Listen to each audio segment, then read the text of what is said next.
Supi Ziya Bey yaşamı boyunca 32 farklı makamda 65'ten fazla eser besteledi. Bunlar arasında şarkılar, ilahiler, semailer ve koşmalar yer almaktadır. Ancak en çok bilinen eserlerinden biri de genç yaşta vefat eden kızı Hümeyra için bestelediği Muayyer makamındaki eseridir. Titrer yüreğim her ne zaman yadıma gelsen. Solistimiz İsmail Özcan'dan dinliyoruz.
Efendim, Bestekarlar dünyaya eserleriyle hatıralar bırakırlar.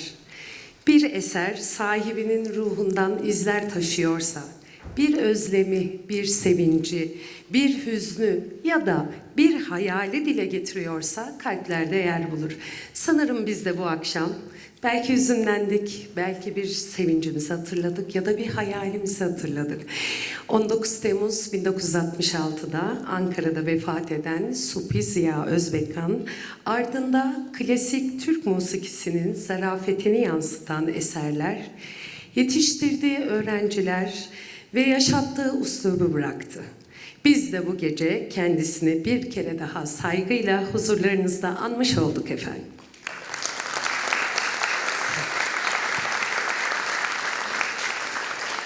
Ve ben tekrar Dilhun Türk Müziği topluluğuna ve şefim Yasemin hocama teşekkürlerimi sunuyorum bu akşam için.